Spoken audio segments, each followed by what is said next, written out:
sign of life. Oh, and I do not believe you are mic'd right this moment, but that's sort of by design.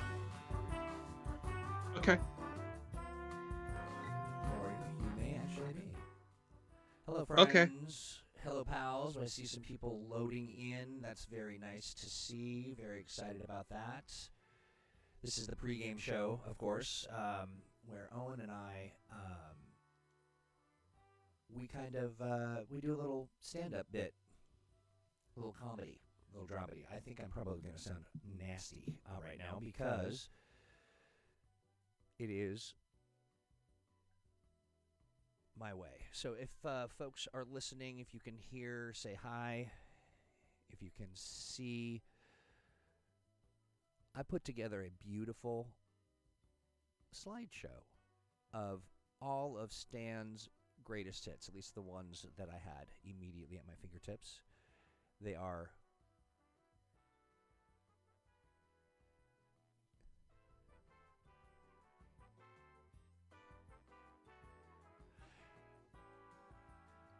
bigger, broader, wonderful world of Stan art out there that you can go look at stanx.com, but even just this tiny little subset is truly giggle worthy.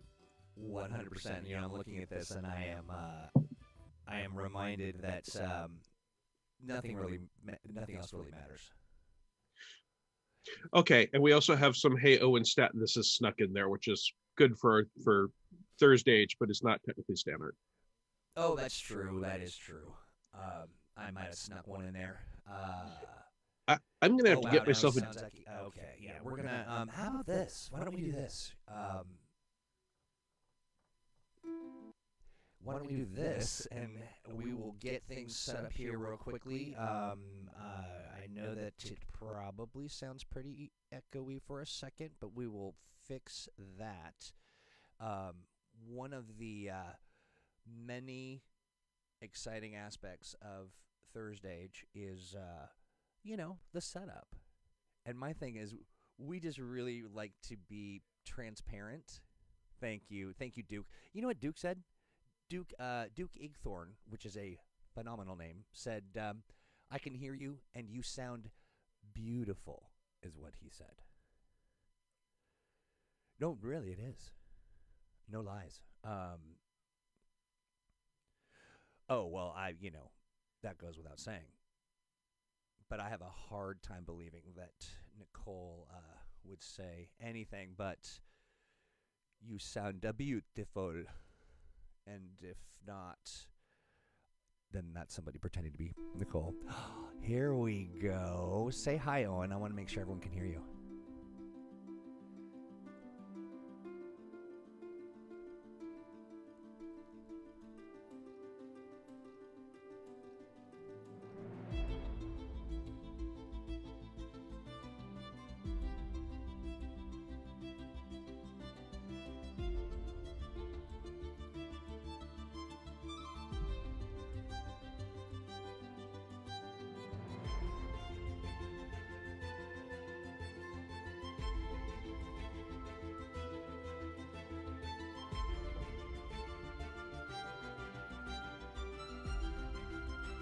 Had pointed them out to me, and this happened just as Nicole was walking by to go to the Green Ronin booth. So I pointed at Amanda, and they said that lady right there that you ignored and asked for directions of, that's my boss. So if you want to get something done at Paizo, go talk to them. And they were like, okay, well, what about your other boss? So I pointed at Nicole, who was walking by at Green Ronin. She signs the checks and tells me what to do. So that's my other boss. And they looked at me like I was an alien. They were so clearly nonplussed at the idea that I, the old bearded white man, was not the center of power in the RPG universe for what I was doing. Now, if they had said, hey, Owen, I know who you are. I want to do stuff for Rogue Genius Games, which I run, then that would have been a different conversation. But they were specifically thinking about the big companies. And at the time, both my bosses they could have also asked me about Wright Publishing, in which case I would have had to hunt down Miranda Russell, who was my boss for that company. And even for that matter, for Rogue Genius, I could legitimately have found my wife because nothing happens at Rogue Genius without her approval. She schedules everything. So it's just, there's this perception that beards are somehow badges of authority when in fact they are just warm chins, and that's it. I'm sorry, did you say worm chins?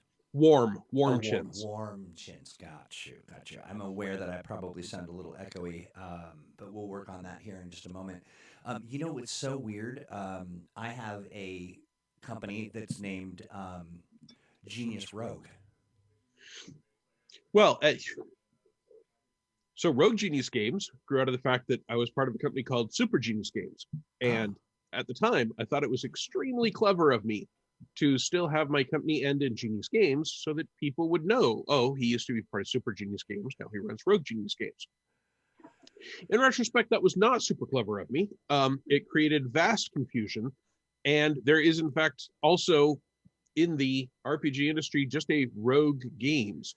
Also, it's supposed to be Rogue Genius, where genius is the noun and rogue is the adjective. But as you just alluded, frequently people expect it to be a rogue as the noun with genius as the adjective, which would be genius rogue. And, you know, like we say go rogue in some of our marketing, and people respond to that as though we are using rogue as a noun, which obviously we're not doing since we're saying to go rogue. But this is not a grammar lesson of the fact that rogue can be an adjective or a noun or a verb even. It turns out that very simple, basic marketing decisions you make early can have ripple effects that stick with you for, 8 years now, 9 years now. We're coming up on 10 years of Rogue Genius Games. Wow. It's true. I mean, that's true. I am 100% echoing, and I can hear it. So we will continue to muck with that while you just deal with it. Owen, talk to me about a little playtest update while I figure this out. So we've got the survey put together. I just saw, and I could have looked at it long ago, but was busy. I just saw a sample of the survey that is here to go out and give people a date on when they need to get it back to us by, so that we can get information on how the game went. And there are some questions that we ask on there that I actually kind of want to explain to people. And I want to explain it to people in a honest and open way without sounding mean. So there are some questions like, have you actually played the game or run a game? That does not mean that if the answer is no, I don't care about your feedback. However, feedback on, I have actually played an Envoy and the Envoy wasn't fun, and the reason the Envoy is not fun is, and then you put, I didn't have enough to do in combat, is very different feedback from, I looked at the Envoy, I read it, I analyzed it, I read what my options in combat would be, and I am convinced there would not be enough of them to be interesting. I still care about that, but if I've got 50 people who played an Envoy and 25 of them actually played it and 25 of them only read it and analyzed it, and everyone who actually played it had fun, I will weigh that differently than the people who read it and analyzed it. The flip side of that is, if I've got 25 people who read it and analyzed it, and they all say, for example, the Envoy does not have special starting equipment like everyone else, I can just go check if that is factually true and turn red and be embarrassed and think, well, that's exactly the sort of thing that even for a playtest I should have, and in case you guys can't tell, this is an actual thing that happened, that I should actually be able to fix even before a playtest version of a game goes out. And if you play an Envoy and you don't mention that, all that means is you figured it out well enough for it not to be an issue in the play experience. But that's still something that is definitively, objectively wrong. And of course, we can and will fix. So that is one set of the kinds of things that we're asking about how you actually interacted with the playtest material. Also, if you played as a player versus a game master, that is a different experience. And it's not that one is more important than the other. It's that there can be things that don't annoy players but do annoy GMs, and vice versa. and this is something I've run into in a lot of playtests, where someone can say, hey, this ability is a lot of fun for the player, but for example, if it requires the game master to extemporaneously come up with an entire new adventure on the spot, then GMs may hate that. And for some GMs, it may be the sort of thing that makes the game less fun for them, even if all the players say, oh, it's a lot of fun and it's great and it's awesome. And the flip side of that, again, is there can easily be an ability that the GM finds simple and quick and interesting and helps them interact with their monster and move their plot forward. And the players might find that that ability from their character does not make them feel like they have agency. So I'm not trying to weigh readers or players or GMs in a ranking above each other. It's just that it's different kinds of input. And it is useful to me, if possible, to know where feedback is coming from. We also ask about some of your other gaming preferences. And you can skip any of these questions that you don't want to answer. But if I say, have you ever played Fantasy Age before?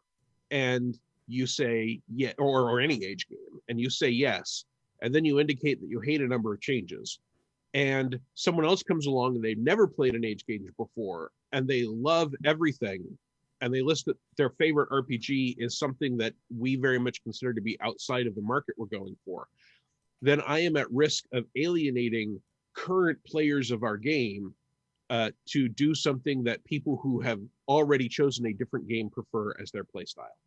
And when you're doing a new edition, it can be a legit, intentional business choice to say, well, the old market is the old market when you're shooting for a new market.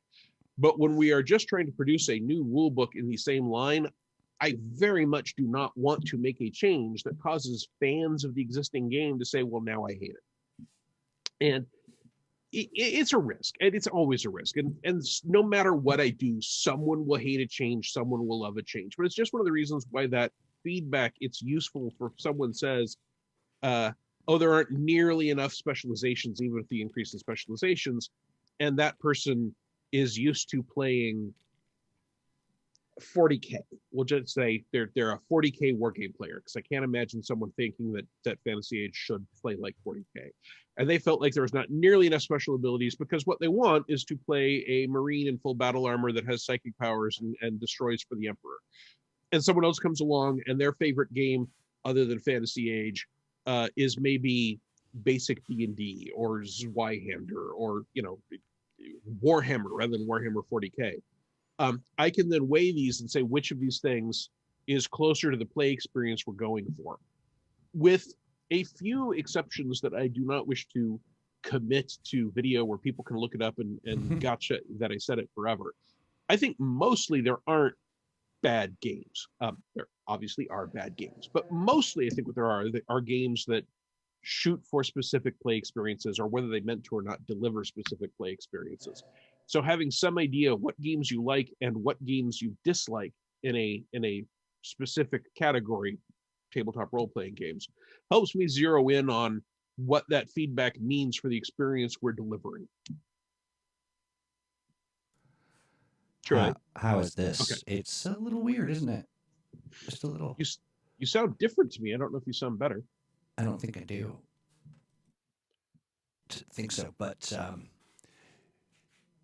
so talk a little bit while I muck around with this. Tell me a little bit about what you're looking for next. Like what's the next phase of all this? Absolutely the next phase. And if you think, and we set out the date that people should turn in the survey by, and if you, like, for instance, you haven't played and you still plan to play and you want to wait towards the end of that time period so you can play before you do the survey, great, feel free. If you don't think you're going to get the time in, or if you've already played but you think that there's a small chance that you can get in one more game, the earlier I get surveys, the less it's going to feel like a fire hose of data is sprayed directly in my face at the very end of that period. Oh, says the echo is gone. Great. Oh. So that would allow me to process that data as early as possible. And then after that, it's basically the word mines. I got to take the document. I got to make sure that there are things that go in there that we didn't do for the playtest because we wanted the playtest to launch. We've got a chapter on being a game master that isn't just the same Fantasy Age game mastering chapter again. We have information on a assumed setting built into the book.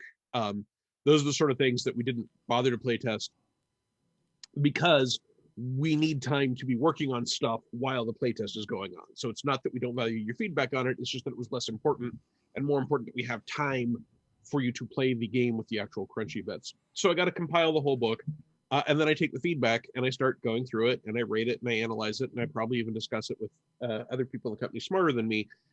And we figure out what changes we're going to make. I almost said what changes, if any, except I guarantee there will be changes. There are already things I know that we are at the very least tweaking.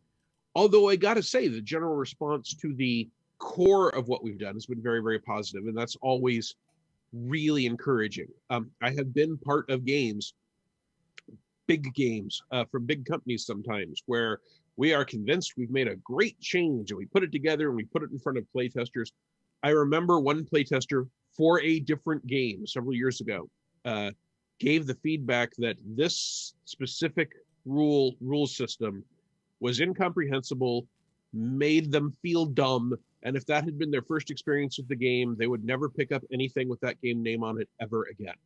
And that occurred like in the last days of us being able to change the manuscript. So we had to rush to figure out what the problem was, ditch an entire rule subsystem, rewrite a rule subsystem, hunt down every reference to that rule subsystem. So it's very encouraging. It is calming. It is cause for less panic when it looks like in general people say, hey, this change seems good, even if they come back with, but it causes this small problem. Okay, well, that's a problem and we can look at that. I like it. I'm feeling like I'm echoing again. Apologies. But a question that I have for you is specific to can you, knowing some of the feedback that you've received, are there epic changes from what you're doing, what your plans are, and any deviations from sort of like based on feedback directly? So far, I would say that there are no epic changes. One of the things that the survey is designed to do is to get people to turn a baleful eye upon specific parts of the rules. And that's important because there are things that I know might have implications that people haven't thought about. So there are some things about how we handle stunts and different kinds of stunt actions and access to stunt points. So I really want to see, for example, how people respond to, do you believe that there were enough interesting specialization choices? Do you believe that there are too many total specialization choices gathered for a character? What are your thoughts on access to different kinds of tests and how we explain this is a basic test, this is an advanced test, these are how you use tests for chase rules, this is how you would put together a advanced test that might occur over time with a specific example, because that's the sort of thing that we hope to build into future adventures, to have interesting, not necessarily combat options that we can put in front of people. And while those are things that won't exist in that format in old adventures, that's just because the old adventures mostly did not touch on such things. The old adventures will still play just fine. They just won't have the cool, spiffy new breakouts of, so your characters are going to try and take over a tavern. Here are the challenges. Here's the amount of success you get. Here's what you got to do in order to get this tavern up and running. And that's the sort of thing that we mostly just didn't touch on in past adventures. So if those work well, we will be able to use them to build new kinds of encounters and experiences, which I would like to know that they work. There may also be a fair amount of tweaking. There's some language going on. I will probably be drilling down and being a little more specific that, yes, if you want to be a bunny centaur using the Beast Folk rules, they actively support that.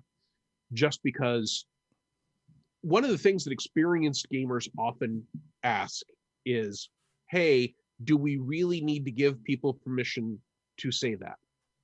To do that? Do we need to take a space in the game and say, hey, these rules weren't specifically designed for bunny centaurs, but they'll work for bunny centaurs. So a lot of very experienced gamers, especially ones that work in the game industry, will ask, do we need to tell people, yes, you can use this to play a bunny centaur? Isn't that obvious? And of course, the people that end up in the game industry are, in general, the type of people who are perfectly happy to roll up their sleeves and make some changes to a game. But there are game groups out there who don't want to play it wrong. So yes, frequently you do in fact need to specifically say, yes, a bunny centaur is an acceptable option for this game, because otherwise someone will come along and say, ooh, I want to play a bunny centaur as a beast person, and everyone in the group, even without BS gatekeeping, there are groups who will then say, well, that's not what that's for. That wouldn't be playing Fantasy Age. That if that was allowed, they would say it was allowed. And you've got to be careful not to get into the trope where you expect people to only do things you give permission for, right? If you say you may use the beast person ancestry to cover the following ideas, if you put it that way, people go, well, they only listed those ideas, so I can't use it for something outside of that. And that thinking is just flat alien to a lot of people, and I understand that. But we want a game that works with a lot of different play styles, and you can interact with it in a way that is comfortable for you. So I do want to, once I'm sure that the rules are nailed down in a fashion that produces the result we want as often as possible, I will also want to go through and see where should we be saying, here's how we are presenting it, but feel free to reshape these things to work for you. Here are some examples of how you might do that without making the mistake of ever saying, you can use this for A and B, but also C and D, because that just creates the problem where there's still 4 possible options instead of 2. Right. Absolutely. Give me a little, hey, how you doing on the audio? But I have another question, and kind of related tangentially at the very least. When we are talking about creating content, Yeah. Okay, thank you so much, Duke. Thank you. I know that you didn't say I sound beautiful, that I just sound okay. So I guess I'll take that. When we talk about creating content, I would argue that there really truly is no better, I'll say, discipline than a tabletop roleplay DM.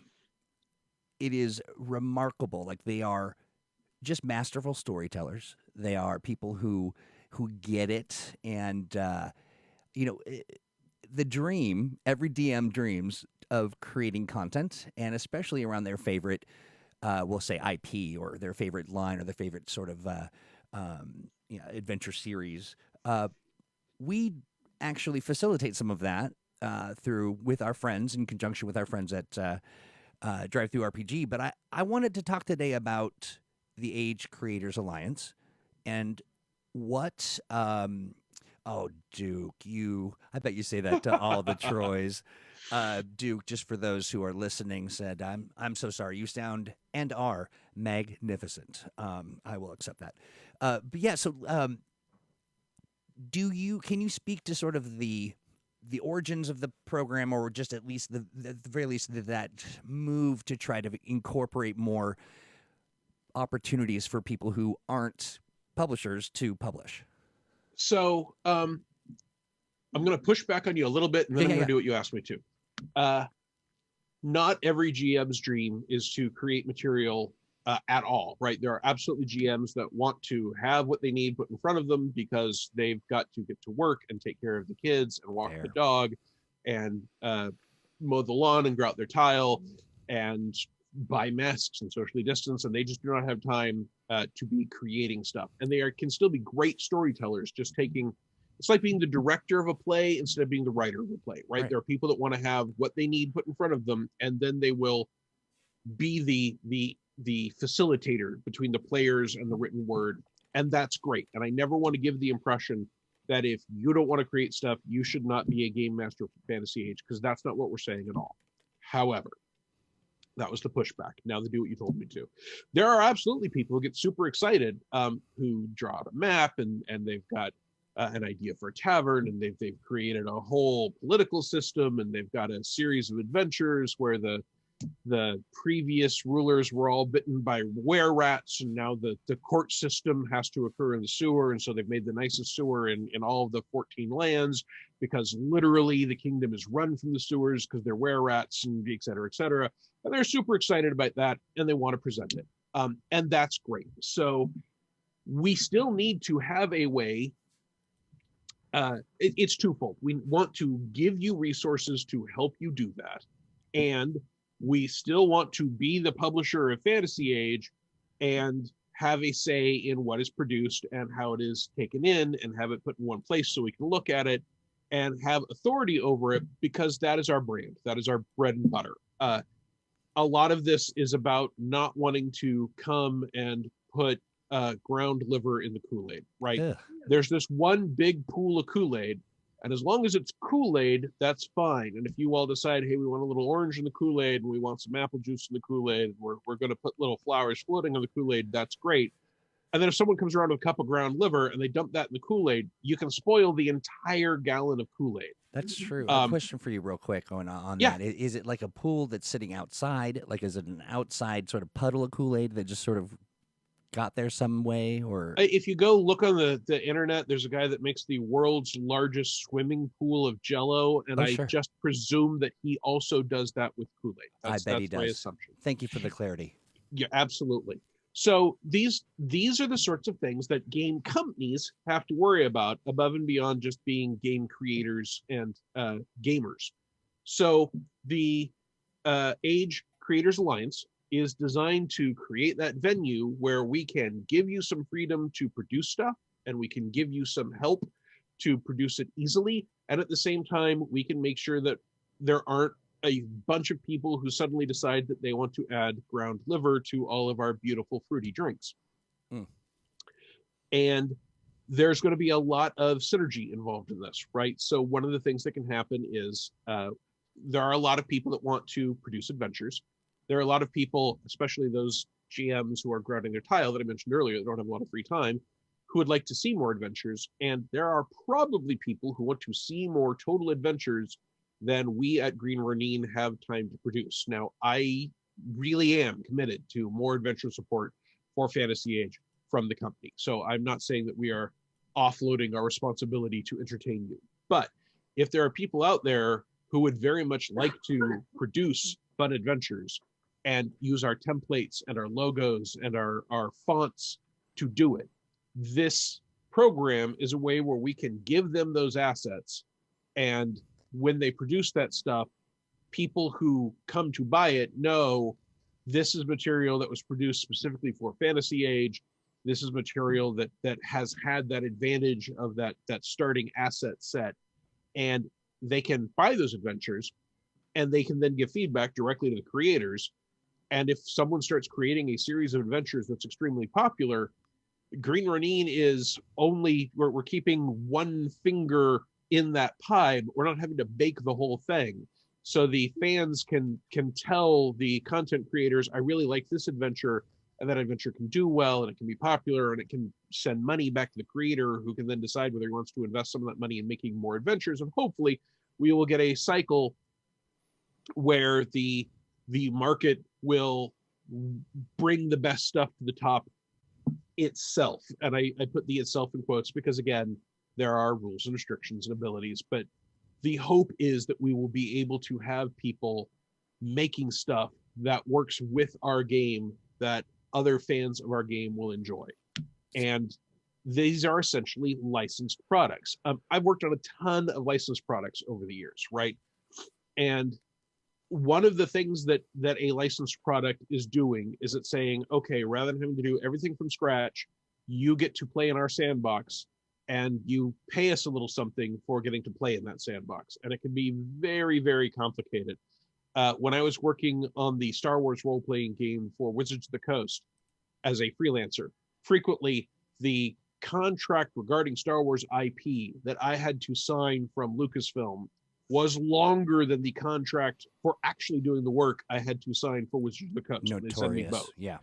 So the idea is that you will be able to, here are the rules, here's how it works. You put your product together, you put your product up, people pay you because they are the storefront. Drive-through gets their cut, and Drive-through gets a cut of every Rogue Genius PDF that we sell through it. And I give it to them gladly because they give me a market and tools, and they run sales, and there are great. places I can put up banners, and I can look at data that they send me. I have literally spent some time sitting down with other publishers saying, here's a tool from One Bookshelf, which is the company that controls all of that, that you might not be aware of that could be useful to you. And then a amount of money will go to Green Ronin because you're playing in our sandbox. Yep. But instead of you being given $20 and going, okay, now I got to send this much of that to Drive-Through, and I got to send this much of that to Green Ronin, and then when I do my taxes, I'll have to say, well, I had all this as income, but this went out as an expense here, and that went out as an expense there. You'll be able to just say, I've slapped it out for $20. $10 of that went to other people. I never saw it, so I don't have to worry about it come tax time. I don't have to account for it. It happened automatically, and this was my income. Oh, and I've got to pause you real quick. An amazing thing happens, and it happens quite a bit. But, we're broadcasting live to YouTube, and we're broadcasting live to Facebook Live. And Rain says, incidentally, Saga Edition remains my favorite D20 system to this day. And then Apuk over on the Facebooks says, please tell Owen that his Starship combat rules for Saga Edition are still the best I've ever used. Sounds like you had you've made an impact with that work. Star Wars Saga Edition was the last D20 version of Star Wars from Wizards of the Coast, and the two primary freelance writers were myself and Rodney Thompson. Chris Perkins was also involved, and we also had a magnificent editor who I don't want to call out by name just because I don't want to embarrass him. Okay, it was Gary Sarley. And the four of us forged that game in different stages. And of course, I had worked as an employee of Wizards of the Coast on Star Wars prior to that. And then Rodney was hired to run the Star Wars Saga Edition line after that. So that was sort of a golden overlap moment. And Rodney is a brilliant game designer, and you should look up his name, and he's doing stuff on his own now.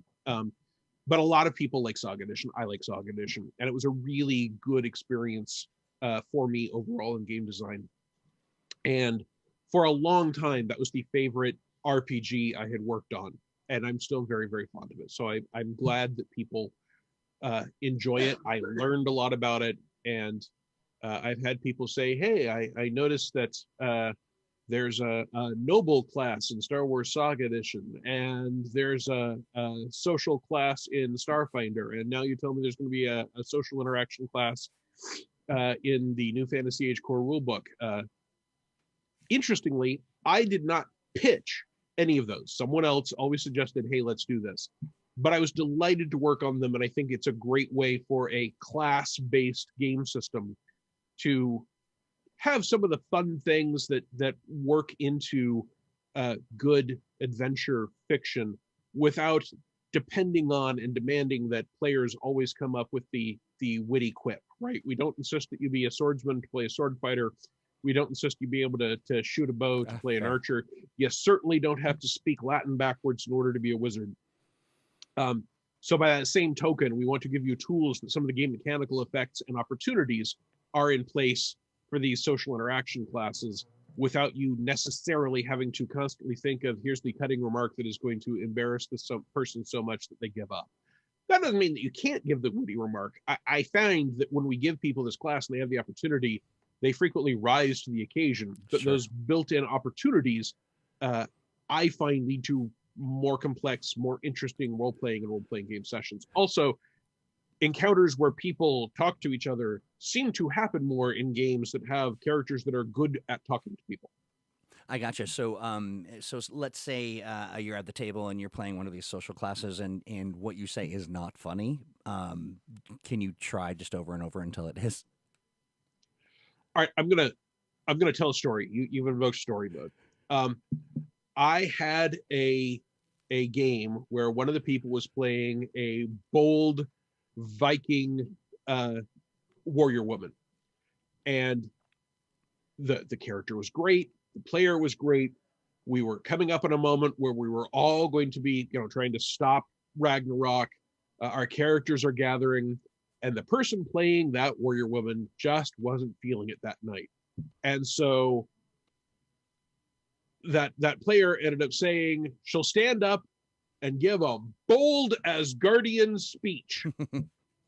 And we all stared at him for a second, and they were like, okay, got it. Bold Asgardian speech. I'm motivated, I cheer, I bang my sword on my shield, because the player just wasn't in that place that night. But we've all seen the 13th Warrior. We can all quote, "Lo, there I see my father and my mother." We get it. So yes, sometimes what happens is the player doesn't feel like they can deliver what the moment calls for, and collaboratively we can all come together and say, okay, now in that game they weren't playing a social character, but if they had been, they certainly could have then say, okay, this is my inspirational speech, so you all get this inspirational bonus. Right. I played IFGS a lot, which is the International Fantasy Gaming Society, which is live action Boffa weapon D&D like games off in the woods. And for every group of player characters, one of them is the lore master. And the lore master isn't a class, it is a role that one person has for each group. So you pick the team, and you're actually working with people's schedules and practices and trying to make sure they're all wearing different colors clothes, so that someone, if they're declaring they shoot someone with an arrow, they can say arrow gray.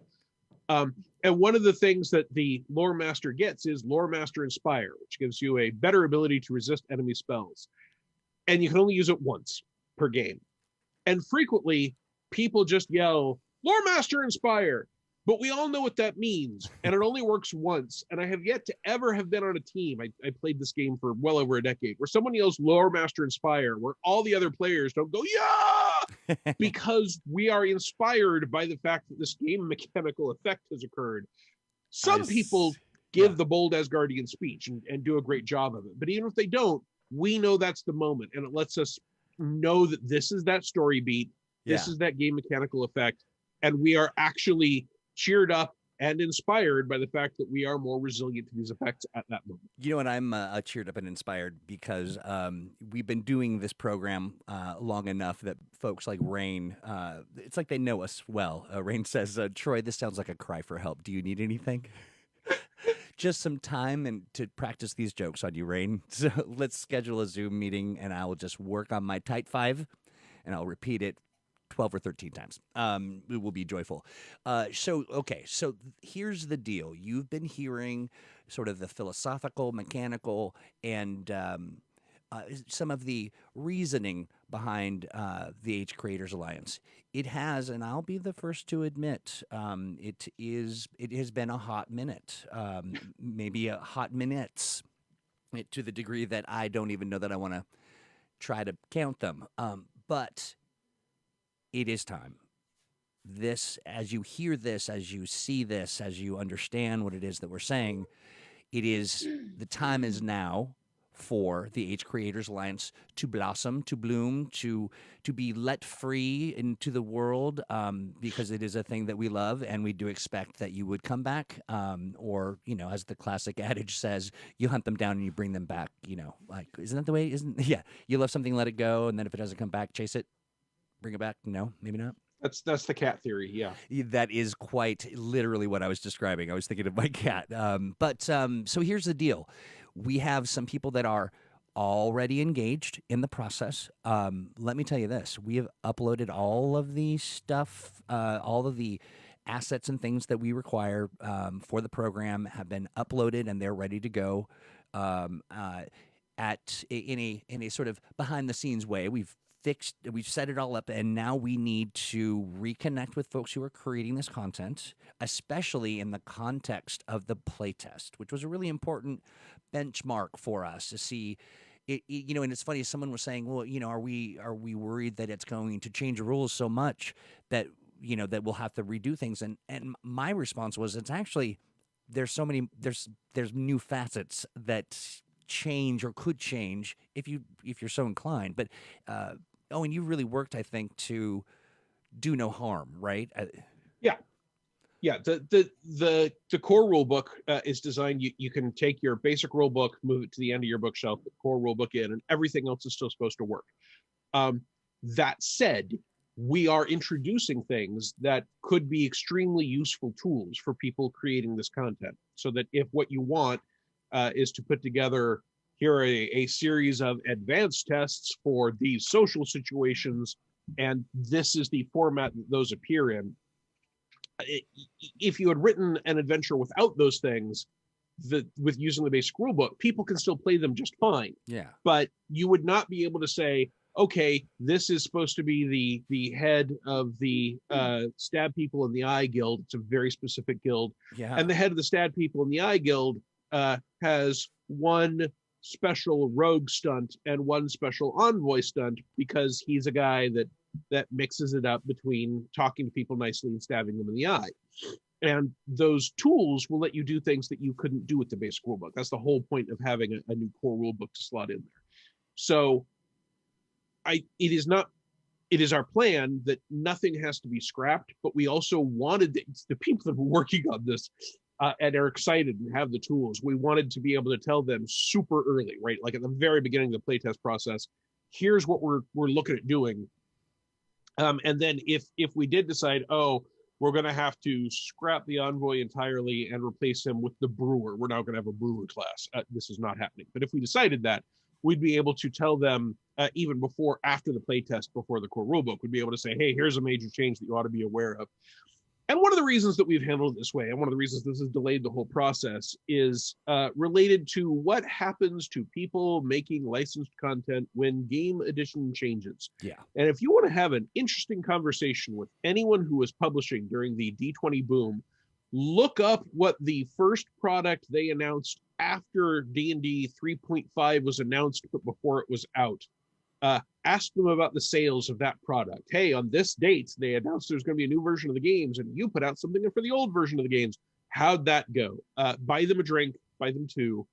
A lot of us still have fingerprints missing from having gotten burned so badly on that. I'll tell you, Owen, I've been a coordinator of community-created content in the video game space for nearly every title that I've worked on, and it is a lot similar. Like people are creating these stories and these ideas, and they're contributing, and whether that is because whether it's like an in-game overlay that tells you where the how to find the berries that you need for your witch's potion or whatever. Changes like that are just devastating. And yeah, we're talking about people who are not inured to, issues or challenges specific to development, and they shouldn't be building a callus, to the hopes and dreams. And so, yeah, it's an important thing. It is one of those pieces that you don't know until you know, but now we know. It's time. Go ahead. So we have reached that moment in the stream where I need to tell Troy that on Facebook he has a new Stan cartoon. Nice. So he can go dig that up. That is quite literally one of my favorite moments of the stream. But I want something too that I think is really critical when we're talking about this stuff.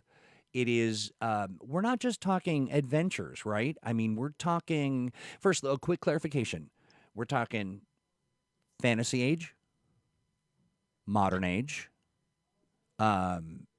Cab age, short age, and we're launching with a specific number of things, and I believe that's primarily fantasy age and modern age. And I know it is not the Expanse, because you know how I told you that licensed things are complicated. Well, the Expanse is licensed, so what we can do with it is complicated. That does not include the creators of license. As for what content we allow, so that is one of the things that's been morphing, and I'm not in charge of. Adventures and setting material are the focus for what we're hoping to get out there. So if you've got an exciting world or an island, or you have your undead campaign where the world tree Yggdrasil has died and humanity is clinging to survival within its rotting oak while the lightning sparked undead Ricketisk zombie squirrel interdimensional travelers from the upper branches are constantly gnawing at the walls of the last readout of humanity, then actually you probably ought to buy Lost Citadel, come to think of it, and adapt it. But the point is, if you've got fascinating things that you want to do for settings, for adventures, and if there are things you want to add that are game mechanical related to them. So if you're doing that ridiculous dead Yggdrasil setting I was just talking about, and you decided that you needed a specialization for people that can forge stuff from the burned scrap of bark on the outside of the world tree that has died, we also want you to be able to say, okay, here's the setting, and then here are 2 or 3 relevant specializations. We are an example of the kind of thing that we want people to do with setting material and rules material, although not necessarily exactly the same way, is something that we'll be announcing after the playtest is over, because there is going to be a Fantasy Age product after the playtest before the core rulebook comes out, and Malcolm's been working on it, and it is tremendous. But the flip side of that is that we really want to keep everyone in the same rule set. We want the Creators Alliance, the same rule set for whatever rule set you're using. So we want Fantasy Age to interact with the Fantasy Age core rulebook. We want Modern Age to interact with the Modern Age core rulebook. So we will be asking people, please do not create, here is a 500-page tome of nothing but alternate rules, because you are then creating a new branch of this game, and we want everyone in the same pool, the same Kool-Aid, pool of game design, with no chopped liver. Well, go ahead. Sorry. But all of those rules are detailed when you sign up for the Creators Alliance, what you should do, what you shouldn't do, how much of what you're doing should fall into that category. So that is what we're looking at, and I'm very sorry. I was reading Stan saying, I've known Owen for a few decades, and it still stuns me every time he goes into one of those off-the-cuff campaign descriptions. I always want to play in them. Seriously, it's like someone shook the magic Owen ball, and all of these phenomenal, like it's just like a sort of like a Mad Libs. Troy, I'm going to have to ask you to never say magic Owen ball and shake in the same sentence ever again. Duly noted, but now I can't stop thinking about it. Of course you merch. I'm thinking merch. This is good stuff. I really, really enjoy that. Yeah, I mean, there's just a lot of really great ideas. Cloud Age. Cloud Age. I don't even know what that means, but can I do a quick flip over to our friend Stan's art that he sent in? Yeah, please do. I want everyone to see this. This is something. This is real something. Super real something. I love it. Can everyone see that? Yeah. I'm gonna turn this off. Yeah. Oh my goodness, that is. That was a loamling. That is one of our underground aides. They are digging out new areas adjacent to our underground bunker for use, since so many of them are now living closer to us here in the bunker, and that gets dusty. So that was just a loamling letting loose. Someone has written Gesundheit on the stream. So yeah, that's thanks, Duke. That's very polite of you. I stand says shake the magic Owen ball. Man, there's not enough time to draw that today. No, but it might be like, I think, a future sort of like maybe a bigger project that we can sort of also use as a prototype for our future kind of, not a magic 8-ball, but a magic Owen ball. Just a ball. You know, I have not yet put out my blog post today on owenkcstevens.com. It may now be the 20 things you get if you shake the magic Owen ball. Oh yeah. If you're a game master and you're trying to figure out what do I do next with the players, and I'll just list them, and imagine that there is a sphere with my head on one place and my mouth is open, and a die will float up to the top of a little pool. Got to run something useful. We got to run some kind of like JavaScript sort of animated something where you click on it shakes, and out comes an expletive. Man, I'll write the words. That's what I do, and then after that, if you want to get fancy, that's not my department. Oh, I want to get fancy, but I don't often get there, but I want to. I really do. Okay, so listen. you want to get involved in creating content for modern age, fantasy age, you aren't sure where to start, but you know that you got it. You've got the chops to get it done. You've got the writing chops. You've got some friends that can help you edit. You've got some art. You know, all of these things. Random Owen adventure table. I like that. Maybe we can also do like a little bot where we can roll like a D20 and then whatever's on there is, you know, how you do the thing. I like it. We could certainly put together a random adventure table, right? It's got one spot for it. You have been contacted by random element to save random element from the threat of random element. And then you have been contacted by the Royal Were-Rat Empire of the Sewers to save the primary water treatment plant from an Odiag mobster. Yeah, yes, absolutely. I love it. Stan, I will take you up on that offer. I could see no other art that would do art style. So magnificent. You are listening. We have got, you're watching, we have got the templates for you. They are ready. They're beautiful. They're ready for you to fill with your information and details. There's a lot of questions I'm sure that you've got as you're hearing this, and we have the answers. And if not, we'll make them up. So do me a favor and send a note to Troy at 3D6. Thank you, Chris Pramus.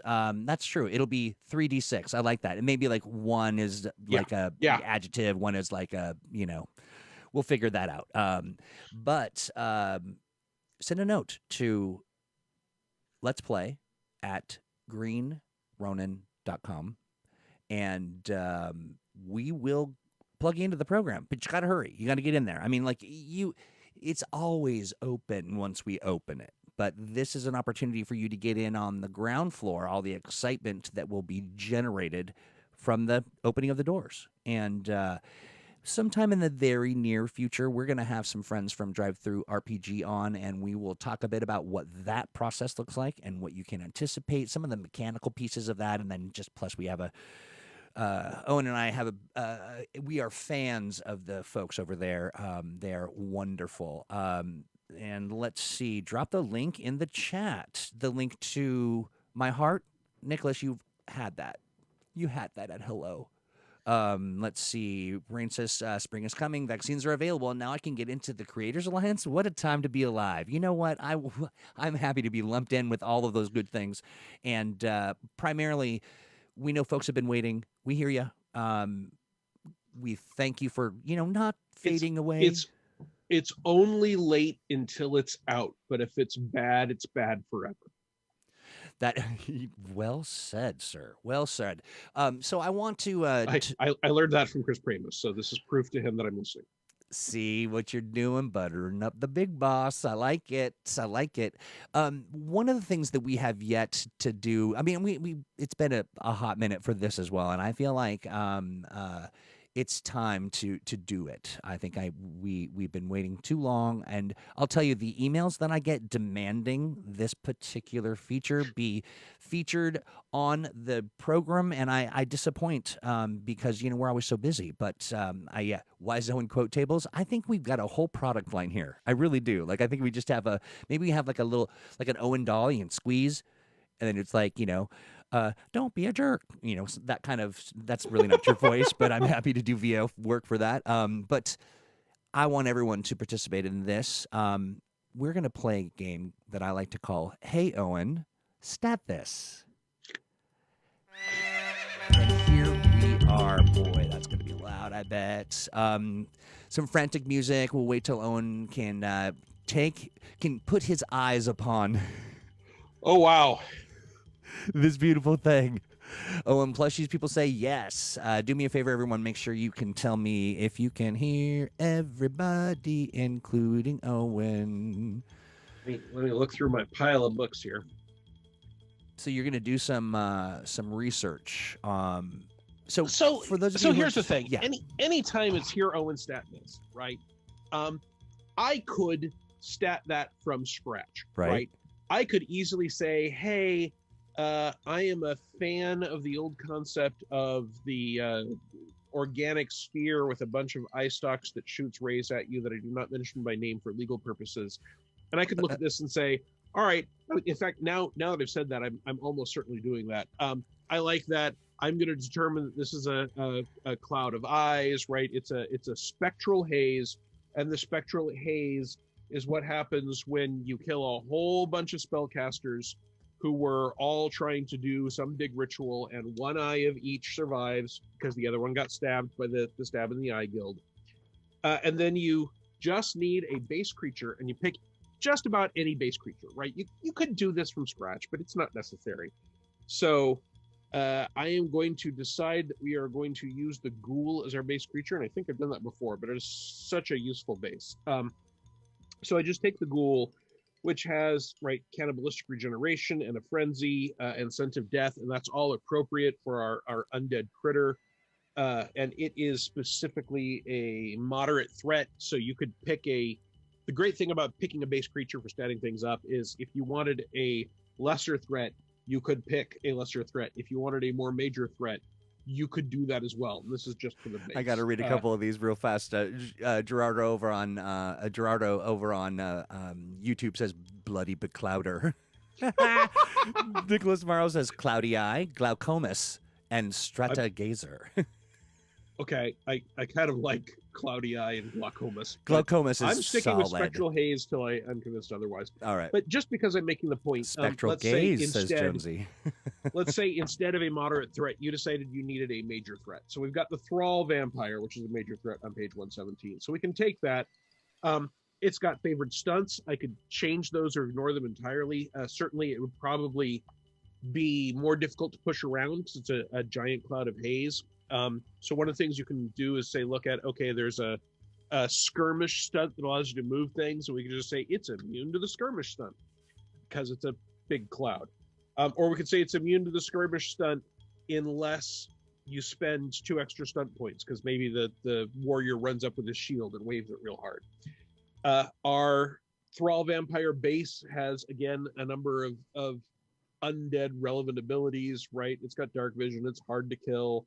It's got unnatural armor. It has a weakness to sunlight. That's all great. And then we say, because of our inspiration of the non-specific bloody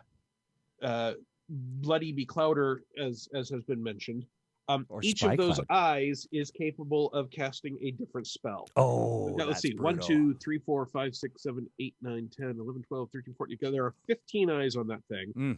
So if I went and looked at both the Fantasy Age Basic Book and the Fantasy Age Companion, there are at least 15 different arcanas in those 2 books combined. And when the new core rulebook comes out, we'll have all of those, some of them slightly revised, in one core rulebook. So you just pick a bunch of different eyes, and I'm looking at the fact that some of those eyes look different and have tiers and such. Yeah. So you can look through the spells and just pick some ones you like, right? There is Wind Blast. So Wind Blast seems obvious for perhaps that central eye that is sort of giving us that sexy eyebrow look from the evil bloody cloud. Yes. And so that's one of its primary abilities. The Divination Arcana has Blood Mark, and so since we're making this an undead creature, that seems great. And I would probably stick to Minor Arcana from this, even if it is supposed to be a moderate threat. I'm only going to pick 1 or 2 that are more powerful because it's going to be doing a lot of these. But I would also, instead of giving it mana points, I would just say, look, each eye can do one of these things once in a day. And that means that when players are facing it, instead of, okay, we've given it, let us say, Flame Blast. Yeah, there's a nice big orange eye. So I can say the orange eye can do Flame Blast. But instead of it just being Flame Blast, Flame Blast, Flame Blast, it'll Flame Blast once, and then it will have to move on to another one where maybe it has a Lightning Bolt. There's a nice yellow eye that can be the Lightning Bolt. There are Power Arcanas that you can do Spell Ward. Maybe the big green eye that has all little dots over it can Spell Ward things. Shadow Arcana, there's sort of a black eye, so maybe that can do a Shadow Dagger. And you just list them out, right? And maybe I skip the Wood Arcana because it doesn't seem particularly on. Use it to target you as though they had line of sight on you. That's interesting. Like I can see that That's as a great stunt. Like That's as an awesome stunt. A sustained thing that you've got to try to figure out which eyeball has got you in the tractor beam, so to speak. Let's see. And then Oh, go ahead. I would also give it a stunt that says, hey, if you spend 1 stunt point and you damage it, you burn the stunt point and you stab one of the eyes. And so it loses that eye's ability. Yes, yeah. Possibly forever, right? Maybe this is something that you intend for people to have to fight. This could be especially as a major threat, it could be the big bad guy that is constantly haunting the noble were-rat family sewers. And so the players, you don't expect them to be able to kill it. But if they get stunt points, they can put out its eyes one by one. So it is less and less dangerous with each encounter because it keeps escaping because it's made of mist. And then when you put out the final eye, it's gone forever. I love it. Let's see. Nicholas Morrow says, what can you do with the spectral gaze tears? Anything, right? Maybe one of the things it can do is curse people. And you write that up as a stunt for it. And then you say, hey, if you make it cry, you can gather its tears and those can be turned into an ointment that allows you to remove the curse. Nicholas is having Nicholas Morrow, our old, our constant a boon companion, I'll say. Nicholas says, can you tame the spectral gaze by winning a staring contest? And then replied to himself and said, that's good. And then he also says, can you transport a spectral gaze's eye into yourself? So here's I literally do Crazy Kragnar's rules for adventuring. And one of them is do not sever a perfectly good body part of yours to put the body part of an evil creature in its place. That's just one of the rules. Yeah. No, Don't do it. That sounds like, again, wise advice. I like that. Now, who's Crazy Kragnar or Blogner? It's Crazy Kragnar. He is a goblin used chariot salesman from an old Super Genius product. Well, of course he is. That I created with Stan because Stan named him and came up with the art for him, which is in the Genius Guide to Used Chariots, I think. It might just be to chariots and how it is. But anyway, it's got the cartoon has a chariot with a spear stuck through the front with a little blood on the end. And Crazy Kragnar is telling an adventurer, it was only used by a little old lady on Sundays. Head of Vecna, says Stephen Jones. Jonesy, I also want to say, Gerardo says, tear gas is the way. Yeah, I mean, it's sort of like, there's a lot going on here. One of my favorite things to do is just to watch those wheels turn. And I was particularly inspired just throwing this together. But again, Owen, you kind of take these, for lack of a better term, turds that I throw at you. I throw these turds, and that's an industry term. It is. Yeah, it's important to note that. Put that in your industry your homebound industry lexicons. And Duke says, Nicholas Burrow, a handful of pepper. Okay, that's interesting. There you go. Like, how do you solve this problem? Throw some sand in their eyes. I like it. Nicholas Morrow, a handful of pepper. I already said that. Duke says it's probably like a Medusa. If it sees itself in the mirror, it's distracted for X many rounds. Okay, interesting. It's too many eyes to focus on her. It sees its own self, and it's like, I'm in love. I dig that. But and here's the other thing. Since we're building it off the vampire thrall, which is vulnerable in sunlight, that means that the giant monster of eyes prefers to be in shades. Oh yes, absolutely. Would this have we settled on a name? We've got a few really good ones. Was it Glaucomus and there's Spectral Gazer seems to be the standard right at the moment. It does, yeah. Real quick, folks, throw in your what about contents in another language? Oh, you know what? I think we're talking about localization of the. Are you our friend? I believe from. Our friend is from, like, France. If you're asking, can you create content in another language? I'm going to check into that. I don't immediately know why you wouldn't be able to, but I'm certain now that I've said that there are probably some, immutable laws that will have a bunch of French folk descending from the ceiling to slap me with baguettes. When we're talking about, again, licensing, right, we want to have licensors that can create content in a specific language who are able to localize it so it makes sense to that language instead of having a Google Translate version, and our agreements with them may have restrictions on them. So we will need to look into that and get back to y'all. So listen, we are now 8 minutes overdue because we like to give and then give some more, and then give a little bit more. That's just kind of what we do. what you heard today is survey is coming out. It is a lengthy survey, and it is it's lengthy, but it's not overwhelming, and it's important. And so we'll get that out to folks who have tested. If you receive the survey, answer the questions you can and ignore the ones you can't. Totally. The other thing is Age Creators Alliance. It's here. It's now. It's, as the kids are saying, it's WoW. It's not like, WoW, like World of Warcraft, but like WoW, like fun, right? You make it sound like we're going to look 50 in a high school leaning against a locker saying, hello, fellow adventure writers. I'm feeling a little attacked. I'm not going to lie. So there's that piece. And then I also want to encourage people, everybody that's watching. And I probably want to absolve some of our, folks that have contributed art in the past. I think our friend Jacob has done some stuff. Stan has done some stuff. And, I want to encourage people who are watching and listening and send us something to Stat. If you want to send us something to Stat, you want to send it to letsplay@greenronin.com. And what we'll do is I love to spring them on him. Like, just say, what do you think of this? And Owen generally goes, what is wrong with you? And I don't mind it because I don't know and I'd like to know. This is can I share the link for the survey with my players? Yes. So anybody. Yeah, totally. Yeah, if you were somebody who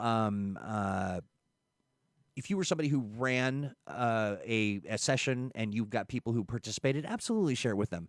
I mean, ultimately, if they touch the play test and they have some feedback, we want it. And but we're not interested in feedback from people who hadn't participated. So absolutely. And I like that Duke said Encore Age.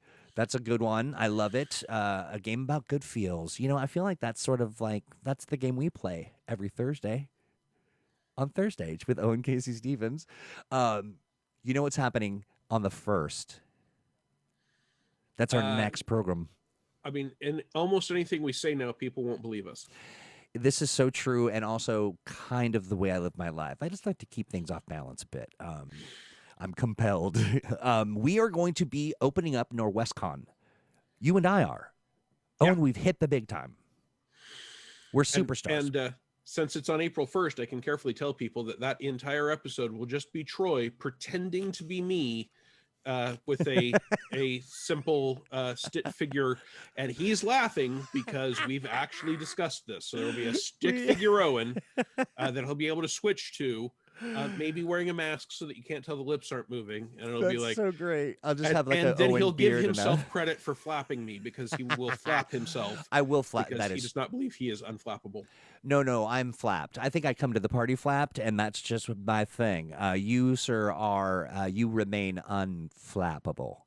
But yeah, we're going to share the link to the NorwestCon stuff.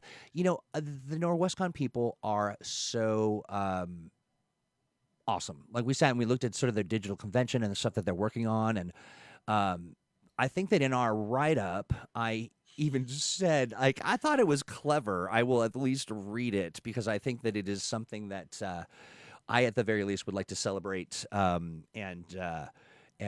sort of really share brilliance. And this is... It's ThursdAGE with Owen Casey Stevens and the disembodied voice of Troy Hewitt. ThursdAGE will be streaming 1 hour earlier than usual at 1 p.m. Pacific. And on this special All Fools Day edition, really kind of a holiday made for me personally, and maybe sometimes when you visit, Owen, we're streaming live from NorwestCon. NorwestCon is it's the only single largest fiction and fantasy convention in the nation, and we couldn't be more excited to open the day. We'll of course be talking Fantasy Age, but we'll also have our NorwestCon pals joining us to talk about all the history, mystery, and burlesque twistery. That's so good. I would have gone with Norwestery. Oh yeah, that's good too. Shoot. Anyway, but there actually is burlesque at NorwestCon, so that's a thing. That's going into this year's all digital convention. Toss in some updates on what Green Ronin has cooking and some amazing surprises for those tuning in live. And let's just say you won't want to miss it. We'll get full court press out to the world. But another thing I want to mention before we have to dip, before we have to depart, and that is Mutants and Masterminds Monday is coming, and it is like 4 days away, I believe. Yes, it is. That's the 29th. Do you know what we're doing? I don't. We're doing a live play. You are going to see my body, and I will be wearing only a character sheet. And that's it. But no, we're going to be playing Mutants and Mastermind. Our friend Alex Thomas is going to be DMing for us. You will want to hang out. It's so fun. And I do like Nicholas Morrow says Troy and Owen. Troen. I think it's more like Oaroy. Oaroy. Oaroy. Oaroy. That sounds weird. I'm always amused that the font that has my name here on the ThursdAGE makes me read Owen Casey Stepmens. Stepmens. It does now. I can't see anything else. We might want to fix that. Yeah, Stepmens. Yeah, cool. Oh, well, there you go, Mr. Stepmens. Oh, my stars and garters, Troy says Rain.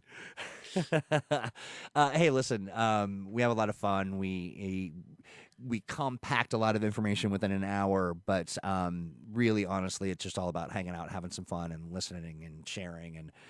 And thank you for your art. Thank you for your artful responses. Thank you for your fun and a gentle teasing. I think we like to do that here. We just have a good time.